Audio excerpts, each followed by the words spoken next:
When their billionaire father died, everyone expected the fortune to go to the responsible older son. Instead, he got a rusted key, and his reckless younger brother got $112 million. But what that key unlocked would destroy everything the younger brother thought he'd won, and reveal the father's shocking final test. The will was read in a room that smelled of antique wood and quiet betrayal. Edward sat stiffly in the leather chair, every nerve in his body coiled, while Daniel lounged beside him, legs crossed, looking like he just walked out of a yacht catalog. The lawyer, a tired man with watery eyes and a voice like warm sandpaper, folded the document and cleared his throat with the weight of finality. "And to my eldest son, Edward Jonathan Whitmore, I leave the key to the old family house in Millfield." Silence. Edward blinked, waiting for the rest. "And to my youngest son, Daniel Marcus Whitmore, I leave the entirety of my financial estate, including Whitmore Holdings, valued at $112 million. Daniel whistled softly, like he'd just been told he won a raffle. Edward didn't say a word. He didn't argue. He didn't flinch. He simply took the key when the lawyer offered it to him, a small, rusted thing dangling from a tarnished silver chain, and placed it in his pocket. No one could understand why their father had done this. No explanation, no clause, just a clean, merciless divide. Daniel got the empire, Edward got the ruin. But here's what no one remembered about Edward. He was the one who'd cleaned their father's vomit after the stroke started. He was the one who managed the accounts when Daniel was off in Mykonos, finding himself. And he was the one who, quietly and without ceremony, held their father's hand the night he died, long after the monitors had stopped beeping.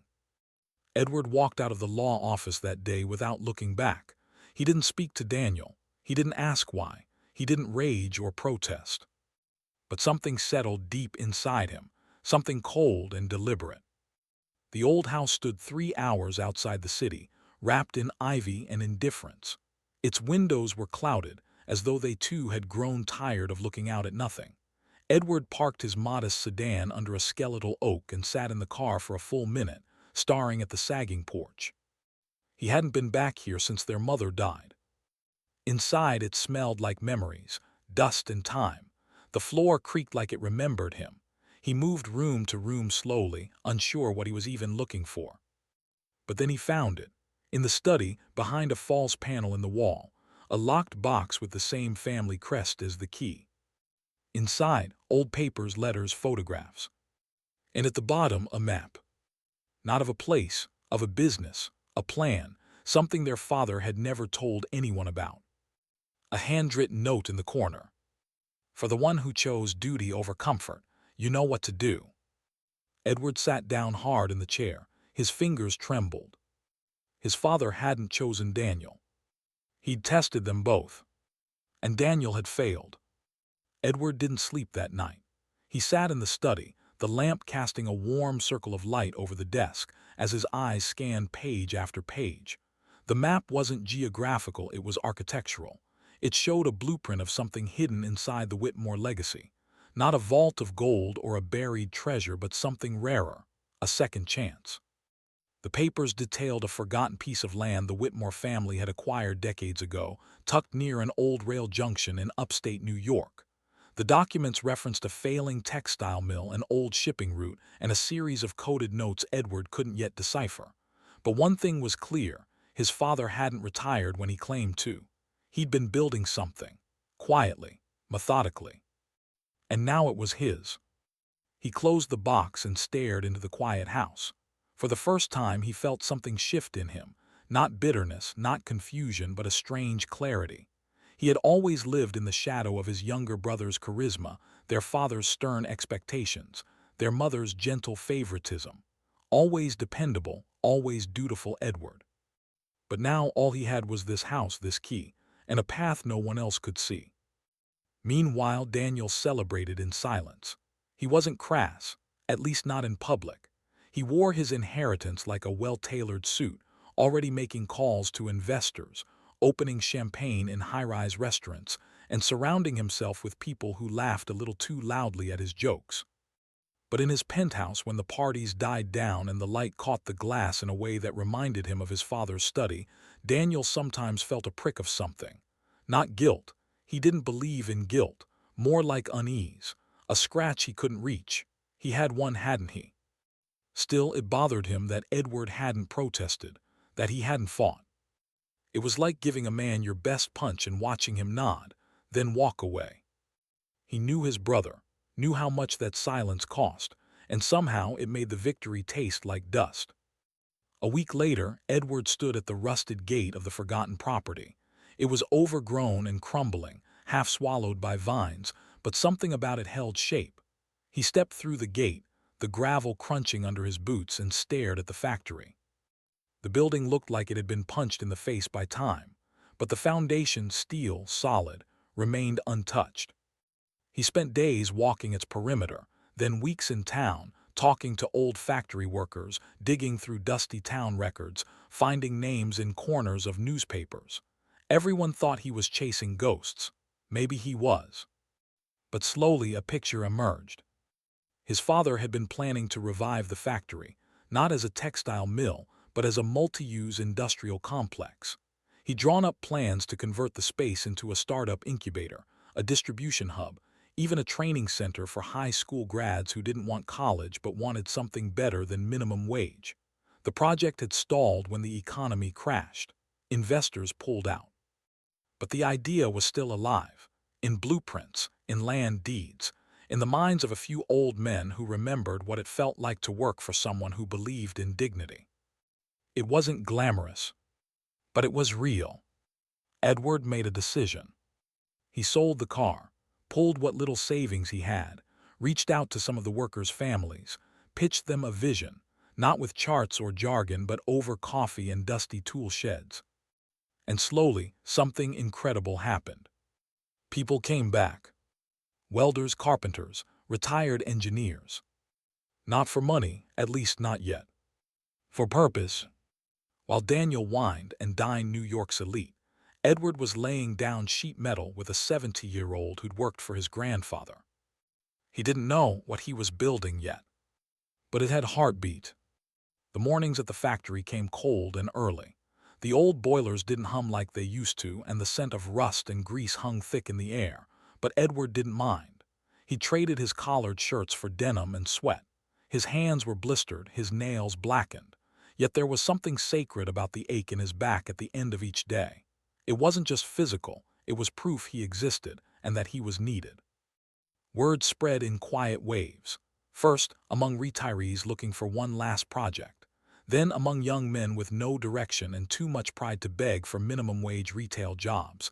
Edward never preached. He never told them this would change their lives. But when they asked what he was building, he said, "A future with fewer locked doors." The old Whitmore name opened more than Edward expected. It still carried weight in local politics and with a few silent investors who remembered the elder Whitmore as more than a hard man. When Edward pitched the vision, job training, apprenticeship programs, even subsidized housing, some of them listened. A few signed checks, small ones but enough. By spring, the factory began to breathe.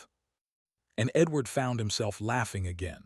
Not the brittle, polite chuckle of city meetings, but full-bellied, sudden laughter, with people who had nothing to gain from him, who didn't care about suits or stock options, who looked him in the eye when they spoke.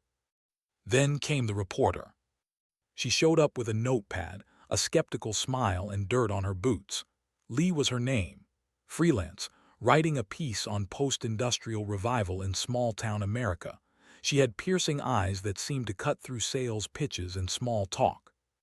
Edward tried to brush her off, said they weren't ready for exposure, but she stuck around, worked a day on the floor, drank with the guys after shift, asked the kind of questions that made Edward pause mid-sentence and reevaluate his answers. He didn't know what it was about her honesty maybe, or how she didn't flinch when someone swore or cried in front of her. She was the kind of woman who felt dangerous in all the ways that mattered, not because she threatened him, but because she saw him, the man beneath the duty. And that terrified Edward more than failure. They talked late into the night sometimes after the others had gone. She asked about his brother once and he only said, We were raised in the same house but different worlds. Lee didn't push. But the truth was, Edward thought about Daniel more often than he admitted. Because Daniel hadn't called once. Not to gloat, not to check in, not even to ask what the key had opened. And that absence, so complete, so surgical, made Edward wonder if his brother had been broken far earlier than any of them realized. Back in the city, Daniel's grip on the empire began to falter. On the surface, everything looked immaculate: sleek branding campaigns, bold acquisitions, cocktail parties with names that mattered. But beneath the glamour there were cracks, bad investments, quiet lawsuits, key staff leaving. Daniel couldn't admit it aloud, but the weight of the money was heavier than he expected, and something about the silence from Millfield began to eat at him. Had Edward sold the house, found nothing, or worse, had he found something Daniel had overlooked? He made a call to a private investigator. Just to check, he told himself. He wasn't paranoid. He was just curious. And curiosity, as it often does, would cost him more than he ever imagined. The investigator's report came 2 weeks later, wrapped in a leather folder that smelled like cigarettes and old secrets. Daniel opened it in the solitude of his penthouse office, away from the clinking glasses and artificial smiles outside. He flipped through the photos first. There was Edward, hair longer, beard fuller, wearing a flannel shirt and steel-toed boots, standing beside a crew of workers in front of a newly painted factory wall. Another photo showed a small crowd at what looked like a ribbon-cutting ceremony. A few local officials, some high school kids, even an elderly man in a wheelchair holding the oversized scissors with Edward steadying his hand.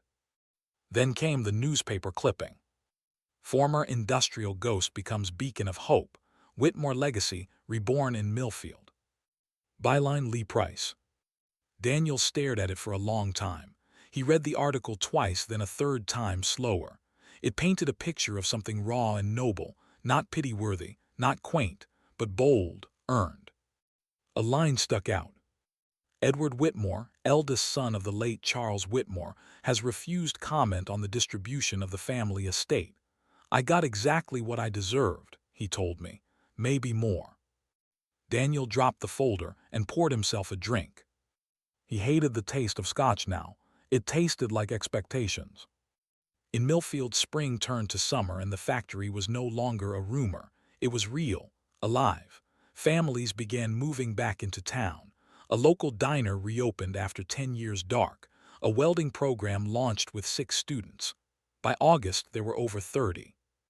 Edward kept his name small on the paperwork. He made sure every worker, apprentice, and trainer had their name on the wall before his. It wasn't humility, it was strategy. He'd seen what happened when men chased the shine. It blinded them to the cracks. Lee kept showing up. Her first article had gone viral in a way neither of them expected. Suddenly, other towns were calling, journalists, foundations. Edward refused most interviews, but Lee, she had a way of making things make sense. One night after the crew had gone home and the cicadas buzzed like static in the dark, Lee asked him, "Do you ever wish your father had just split it down the middle?" Edward leaned against the hood of his truck, hands in his pockets. "If he had, I think I'd be lost." Lee tilted her head. "You think your brother lost?" "I think he's rich." She didn't smile. "That's not what I asked." Edward looked out at the half-lit factory, where a single bulb swung over the loading dock. "Daniel always thought winning meant owning everything. I think it means building something that lasts without you." Lee studied him in the silence that followed. And in that moment, something unspoken passed between them. Not romance, not yet, but recognition. That rare, electric click between two people who see the world through the same broken lens and still choose to build anyway. Daniel arrived in Millfield unannounced. He drove himself. No driver, no entourage. Just a dark suit too crisp for the setting and sunglasses that couldn't hide the fact he hadn't slept. He didn't go to the house. He went straight to the factory. The workers didn't recognize him at first. He looked like a banker lost in the wrong part of town. But one old man narrowed his eyes and muttered, "That's the other Whitmore." Edward spotted him from the loading dock. For a moment, neither moved. Then Edward climbed down slowly, wiping grease from his hands. He didn't smile, didn't scowl. He just said, "Thought you'd never show." Daniel looked around, at the hammering, the forklifts, the sparks flying in the welding bay. "What is all this?" Edward didn't blink. "The part Dad left me." "And what, this is revenge?" Daniel scoffed, gesturing around. "You rebuild some dump and expect a parade." Edward's jaw tensed. "No, I expect a future." Daniel shook his head. "You think this matters? You think this makes you better?" "I think," Edward said slowly, "that Dad didn't give you the company. He gave you a test." Daniel's face twitched. "And you failed." The silence between them was thicker than cement. Then Daniel laughed, hollow, bitter. "You always wanted to be the martyr, enjoy your kingdom of dirt." Edward didn't respond. He simply turned and walked back toward the factory, leaving Daniel standing in the dust, alone with everything he'd inherited, and none of what mattered. Daniel didn't leave Millfield right away. Something kept him tethered to the town, though he told himself it was curiosity, maybe pride, maybe the haunting realization that Edward had built something no lawyer or banker could appraise. He rented a room at the one functioning motel, under a different name, though the clerk recognized him anyway. News traveled fast around here. By the next morning, the diner waitress raised an eyebrow when she poured his coffee. "You here to buy your brother out?" she asked, not unkindly. "No," Daniel muttered, "just visiting." She gave him a look that said she didn't believe him, then left him alone with his eggs and the quiet. Daniel spent 2 days driving around the outskirts of Millfield. He saw the new training center under construction, the community garden where an old parking lot used to be, even the high school auditorium freshly painted with WHITMORE Industrial Partners across the wall. Everywhere he looked, Edward's fingerprints were there. Not plastered in ego, but sewn into the fabric. Daniel couldn't sleep. He kept seeing that moment outside the factory. Edward, arms crossed, a smear of engine grease on his cheek, looking at him not with hate but with pity, like he'd already grieved the brother he used to know. Meanwhile, Edward felt the weight of Daniel's visit long after he'd left. Something about the confrontation clung to him like smoke, not anger, something else, a fear he couldn't shake, not for himself, for Daniel. That night, Lee found Edward in the office, staring at the folder Daniel's investigator had dropped behind. "Still thinking about him?" she asked, settling beside him. "He looked hollow," Edward said, "like he's carrying everything but none of it means anything." Lee hesitated, then said, "You know he's not the only one who needs to let go of something." Edward looked at her, puzzled. "You're trying so hard to be your father's redemption," she said gently. "Maybe you don't need to prove anything anymore. Maybe you've already passed the test." Edward sat with that for a long time. Then came the fire. It started just before dawn, an electrical short in the old generator room. By the time the volunteer firefighters arrived, a third of the factory was in flames. No one was hurt. By some miracle, the workers had installed new safety protocols the week before, but thousands of dollars in equipment were lost. The training bay was gutted. Edward stood at the edge of the smoking ruin as the sun rose. His face was ash and sweat. His chest felt like a cavern. He didn't cry. He didn't move. Not until a pickup truck pulled up, and out stepped Daniel. Without a word, he walked to Edward's side, handed him a coffee, hot, black, no sugar, and said, "You insured it." Edward nodded, "Not all of it." Daniel looked at the flames. "You gonna rebuild?" "I have to." Daniel hesitated, then said quietly, "What if I help?" Edward turned slowly. "Why?" Daniel shrugged, eyes fixed on the embers. "Because I don't know what else to do, and maybe this is the only thing that ever made sense." Edward didn't say yes, but he didn't say no. Instead, he passed Daniel a pair of gloves. And for the first time in years, they worked side by side, not as rivals, not as heirs, but as brothers. For 3 days, they tore through charred debris, side by side under a pale sun. Edward didn't question Daniel's silence. He understood it now. Sometimes a man couldn't speak until he'd sweat through the poison, until the weight in his chest softened into something that resembled regret. They didn't talk about their father, or the will, or the years that had cracked between them like ice on a frozen lake. Instead, they talked about insulation, about fireproof wiring, about the absurd price of sheet metal. It was the most honest conversation they'd ever had. The workers noticed. They didn't ask questions, just gave Daniel a wide berth and watched him sweat.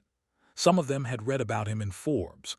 Others remembered his face from old magazine spreads, back when he used to model his own suits and close million-dollar deals with a smirk. But out here, he was just a man in borrowed boots and a shirt 2 sizes too big. One afternoon, as the sun dipped behind the loading bay and Edward wiped grime from his brow, Daniel spoke up. "I sold the yacht." Edward looked at him, unsure whether to laugh. "Which one?" he asked. Daniel grinned sheepishly. "The big one, the mistake." Edward snorted. "That narrows it down." Daniel looked at him then, really looked. "I was wrong about all of it, the money, the company, what Dad wanted from us." Edward nodded slowly. "He gave you the empire because he knew you, burn it." "And you?" Daniel asked. "He gave me the ashes." For a moment they said nothing. Then Daniel asked the one question he hadn't dared until now. "Why didn't you fight me for it?" Edward picked up a beam and hoisted it into place. "Because it wasn't mine. And deep down, I think I always knew he didn't trust me with the empire. He trusted me with the truth." Daniel helped hold the beam while Edward hammered it into place. The truth, it was a strange, terrible gift, but now it felt like the only thing worth keeping. Lee returned the following week. She walked into the construction zone, hard hat over her curls, notepad in hand. But when she saw Daniel carrying supplies and joking with the welding team, her steps slowed. "Friend of yours?" she asked Edward. He followed her gaze, "Something like that." She raised an eyebrow. "Is this a story arc I should be following?" Edward smirked. "Maybe wait for the ending." Lee paused, then held up her phone. "I've been contacted by a national syndicate. They want to run a docuseries. 3 towns, 3 turnarounds. I told them about Millfield." Edward frowned, not interested in press. "It's not about press," she said. "It's about replicating this, getting you funding, scaling it." "I'm not building a brand." "You're building a blueprint," she said softly. "Don't let the fire shrink you." Edward didn't answer right away. His eyes drifted to the men laughing around Daniel, to the half-built structure behind them, to the community that had risen from dust and smoke. Finally he said, "We'll do it, but on one condition."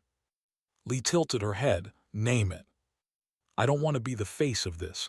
I want it to stand without me." Lee smiled. "Then let's build something that can." Weeks turned to months. The factory reopened with more programs than before. Metalwork, carpentry, logistics, even an arts initiative that Edward had originally scoffed at, until he saw what it did for the kids. No one could reach through hammers and drills. Daniel stayed. He never said for how long, but he rented a small house on the edge of town and started mentoring the younger guys, teaching them about business, finance, risk, not from a pedestal but from the floor. They called him D, never Mr. Whitmore. That name had weight, and for once, Daniel didn't want to carry it alone.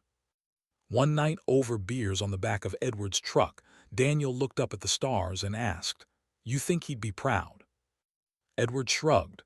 "I think we finally became what he hoped we'd be, just not in the way he thought." Daniel nodded. "Funny how the key wasn't to the house at all." Edward looked at him. "No, it was to everything else." Fall came early that year, painting Millfield in copper and rust. Leaves blanketed the roads like silent applause. The air carried the scent of wood smoke and something else, renewal. The town, once a cautionary tale, was now whispered about in boardrooms and think tanks, not because it had been saved, but because it had been reborn.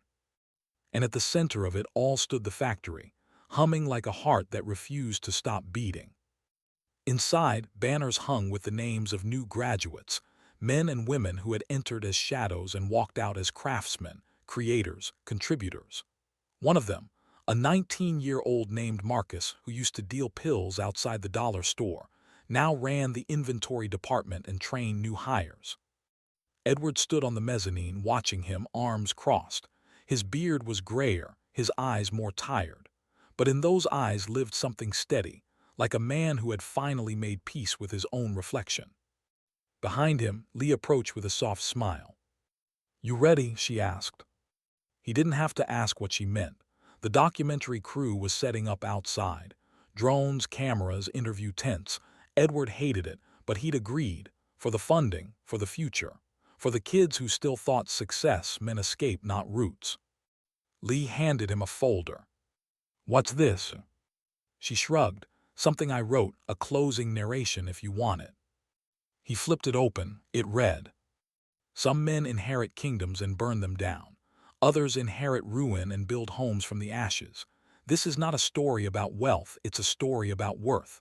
About the kind of richness that can't be wired or willed. It must be worked, forged, shared. This is the legacy of a key, a house, and two brothers who finally stopped running from each other and started building something no storm could destroy." Edward closed the folder and nodded, throat tight. Daniel arrived minutes before the shoot. No suit, just jeans, boots, and a clipboard under his arm.